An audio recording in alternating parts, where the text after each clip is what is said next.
What's going on, everybody? This is the Real Psych Media. We are on chapter number 3 this week.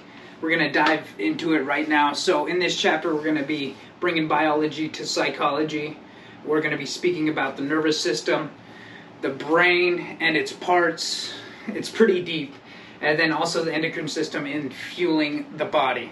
So the first section that we are looking at is thoughts, feelings, beliefs, and personalities.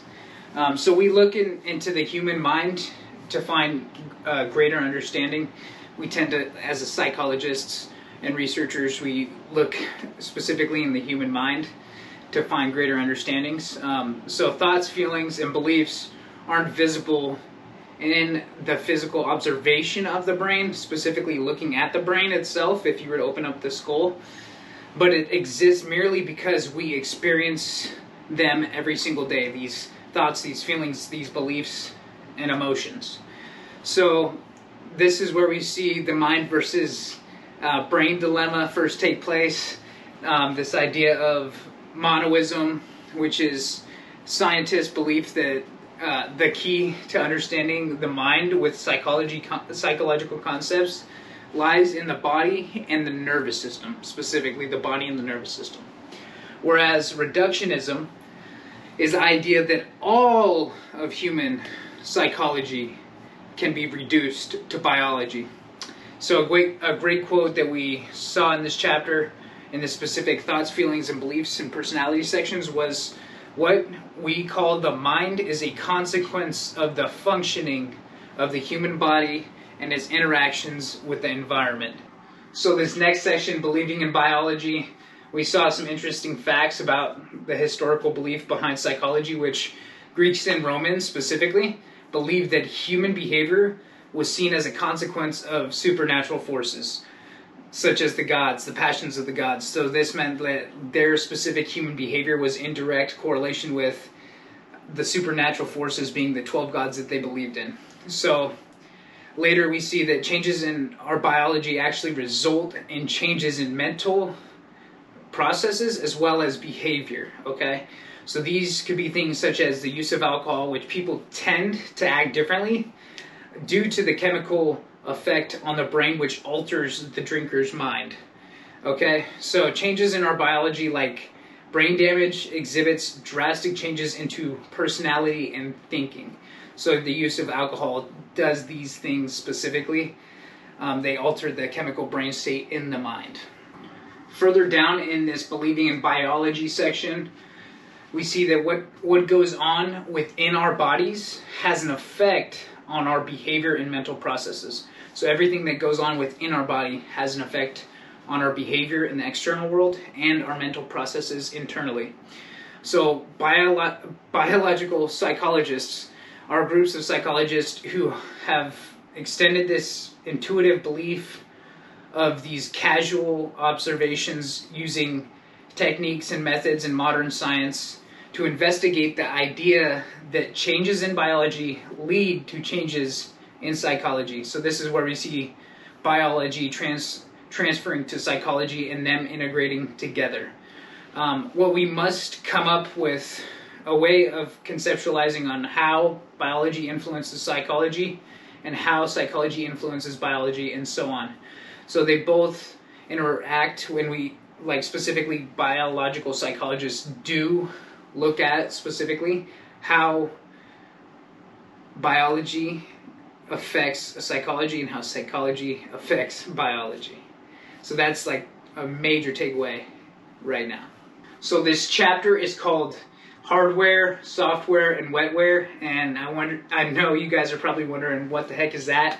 So hardware is the physiology, software is the psychology, and wetware is the brain, okay? So we see that hardware is the actual physical components of the, i.e. computer, which is the physical body, specifically the nervous system. So this is hardware, it's physiology. And then we see software, which is psychology, and it consists of operating systems specifically at a psychological level and social level. And then lastly, we see wetware, which is the brain. This is the actual physical substance of the brain, i.e. the neurons, tissue, and chemicals. So now that we're integrating psychology and biology together, we do now speak about running like a well-oiled machine within the specific body systems. So there are two specific types or parts of the nervous system: the central nervous system, the CNS, and the peripheral nervous system, the PNS, okay? The central nervous system includes the brain and spinal cord, specifically the brain and spinal cord, and the peripheral nervous system consists of the nervous system outside of the CNS, so everything excluding outside the brain and spinal cord. So the components of the nervous system are kept alive and healthy by the circulatory system and other regulating body functions. So this is where we get a little deep into this topic, into this chapter. So we look at atoms. So atoms are groups of particular ways to make up molecules. Then they form compounds, move on to molecules, then form compounds, and then cells, and then tissue, and then you and I. So from molecule to compound, back to molecule, back to compound, then to cells and tissue, and then creating life. So then we have, after atoms specifically, is neurobiology, which is looking at human behavior and mental processes from a molecular level, at an atomic molecular level. So now we're going to go into a section called tiptoeing into the peripheral. So the peripheral nervous system, the PNS, is a system of connections that make it possible for the brain and spinal cord to communicate with the rest of the body. All right, so this is very important. The brain and spinal cord specifically regulate specific neurons that go throughout the body and tell the body what to specifically do. So the two different types of nerves that are included within the PNS, the peripheral nervous system, are the spinal nerves, okay, and the cranial nerves. Cranial meaning cranium, brain, okay? So spinal cords travel from the spinal cord into the muscle and to other body parts, okay? Carrying neural signals both to and from the spinal cord. The cranial nerves involved in the muscular and sensory processes of the head and the neck, okay? The head and the neck. So there are subsystems of this overall nervous system that are known as the autonomic nervous system, the ANS. So the autonomic nervous system actually helps regulate two specific types of muscles, the smooth and the cardiac, and the glands in the pupil that are also governed by the ANS. So specifically the pupils within the eyes. The two other subsets of the autonomic nervous system are the sympathetic nervous system, the SNS, and the parasympathetic nervous system, the PNS.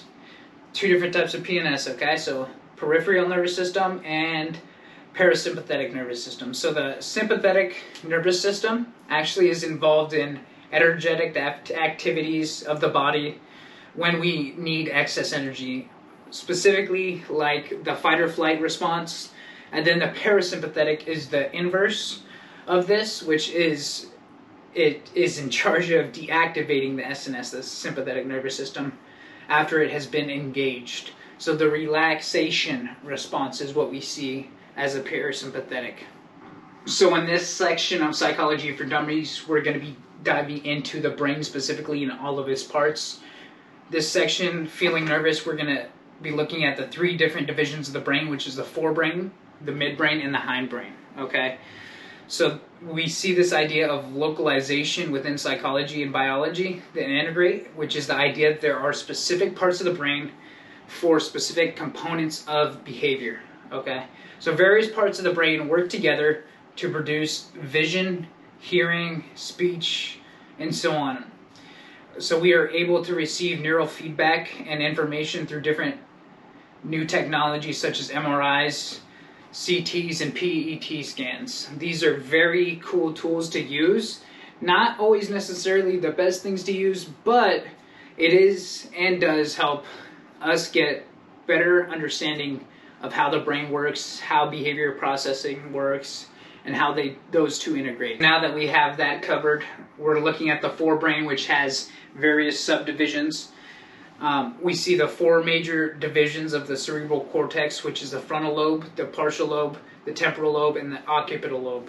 Okay, so the frontal lobe is planning, organizing, coordinating, controlling movements, reasoning, and overall monitoring of the thinking process, whereas the partial lobe is sensation specifically, and the temporal lobe is hearing, speaking, and other verbal activity. The occipital lobe is the vision, and then we see that the limbic system is involved in learning, memory, emotion, and mating or reproduction. So the limbic system has to do with your central nervous system as well. This is the spinal cord connected to the brain and certain neurons within the brain that is connected to the limbic system within the brain. We see that another part of the brain, which is the basal ganglia, it is the subdivision involved in control of movement. So then we see a third part of the brain, which is the thalamus. This is a neural switchboard, or considered the neural switchboard, which is the relay station for different parts of the brain. So it sends triggers and specific things throughout the brain to connect this understanding or our adaptation abilities as well. So the hypothalamus actually takes part in controlling the endocrine system, which we will be speaking about, and it works with the limbic system to control behaviors such as aggression, eating, and protection, and as well as mating. So this is the hypothalamus. It has a lot to do with your endocrine system and the limbic system and controlling our behaviors. So now to the midbrain and the hindbrain. The midbrain has two subdivisions. It's not as complex. So we see it has the tactum, which is the auditory and visual systems for the body. The tegmentum, which is sleep arousal, attention, muscle tone, and reflexes. Whereas we see the hindbrain also does have two divisions. It's not as complex as the first one that we spoke about. So we see within the hindbrain it's the cerebellum and the medulla, like medulla oblongata. So cerebellum, which is the motor movement and its coordination. So like specifically coordination, being athletic and everything like that. So if you want to get more athletic, train your cerebellum, okay? The medulla is for vital functions of the body, such as the cardiovascular system, breathing, and the movement and skeletal muscles. Thank you guys for sticking with me. I know that was lengthy. I know there were some descriptors on the video, but this is Psychology for Dummies, so it is a very complex situation. We're going to be moving now to damaging of the brain and how specifically we can look at the different types of brain damage.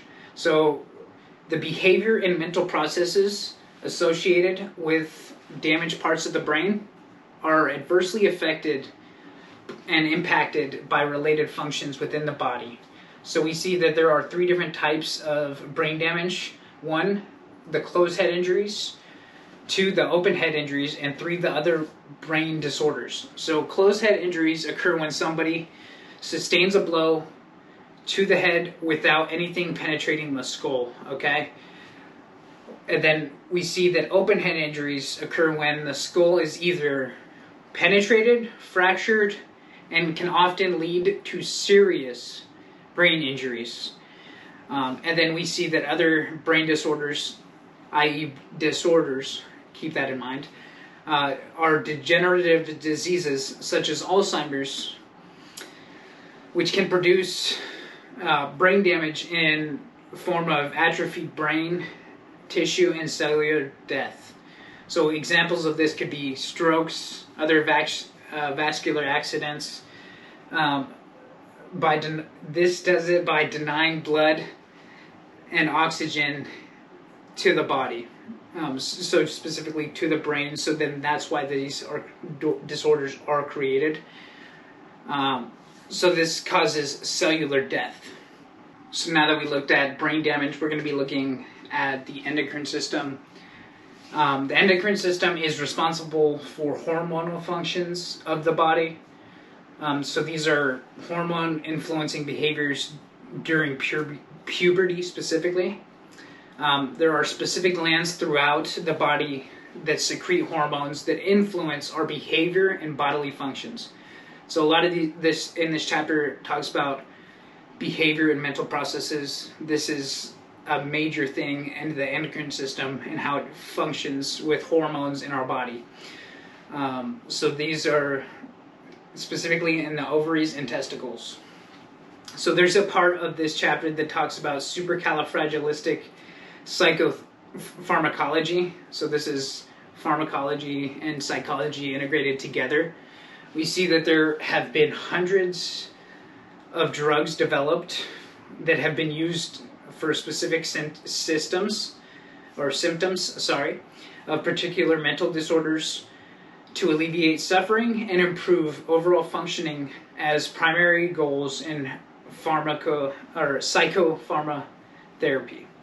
So keep in mind that there are actually natural ways of healing, natural ways to actually help influence the body.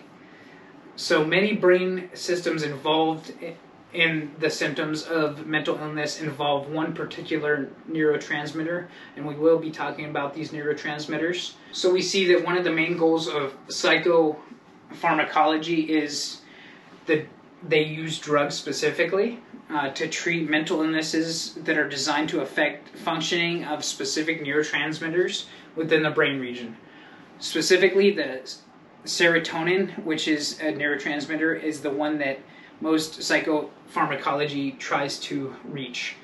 So we see that drugs that are designed to treat different disorders are selective to their effects of particular neurotransmitters involved. So specifically with specific disorders, you have to target a specific neurotransmitter or dive into a specific transmitter so that you can influence the rest of the neurotransmitters around there, so that we can come to a better understanding of human healing. So there are this idea of natural transparency, which I believe in, is knowing that neurotransmitters are at play in disorders. We get neurological stimulus similar with foods that we consume. So like this idea of you are what you eat, it's not only what you are what you eat and what you drink. So moving on, we see that easing depression, like how they specifically use different types of drugs. We see antidepressants, we see tricyclical antidepressants, and selective serotonin reuptake inhibitors. So antidepressants we have primarily probably heard of, which are medications that are used to treat depression specifically. Most antidepressants have effect of one or two different transmitters, specifically norepinephrine or serotonin. These two different classes of antidepressants medications actually differ by their mechanism of action, like what they specifically target, how they specifically function. And then we see that tricyclical antidepressants actually block presynaptic neurons, the reabsorption, and mostly norepinephrine. So any selective serotonin reuptake inhibitors, which is known as SSRIs, block the reabsorption of serotonin rather than the norepinephrine. So this is the inverse of the tricyclical antidepressants. But they do have similar effects of prolonging activation and photosynaptic neurons, which stimulate or are stimulated by norepinephrine. So it does use norepinephrine, but it does also block out specific receptors so that we don't feel or function a specific way. Now we will be looking at disorder type of medications, specifically in hearing voices, different disorders to that extent. So antipsychotic medications have specific effects on the neurotransmitters, specifically dopamine. These are disorders such as hallucinations and schizophrenia, which is antipsychotic medications block postsynaptic receptors sites of dopamine. So they block specific receptors so that dopamine can get in there and give us that hit that most people within depression or specifically disorders can get those, so that because they don't receive dopamine any longer due to the disorder in the chemical imbalance within the brain. So we see dopamine dysregulation, hypothesis of schizophrenia. This holds the systems of psychosis, which is a result of disruption of the action of dopamine within the brain, just like I was saying. The downside of the antipsychotic medication, there are various downsides to these medications, so be very careful. They don't just affect the neurotransmitters in the brain,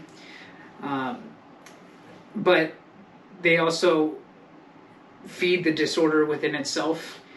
They also affect specific areas of the brain and can lead to very unpleasant side effects. And if you stop taking this medication, people have severe or very unpleasant side effects. So you do need to be very careful, because they are strong drugs.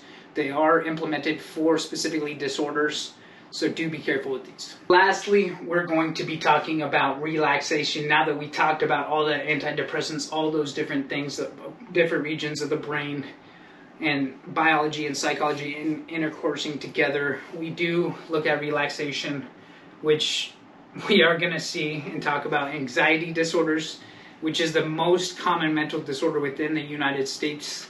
Very common due to industrialization and the complexity of society and how it is ran. This idea of anxiety is actually intolerable worry, panic attacks, and disabling phobias, different phobias that people may have, panic attacks people get due to being in specific environments or things that trigger them. We then see specific things or anxiety medications come out, which is anxiolytic medications, which are drugs designed to relieve the symptoms of anxiety disorders.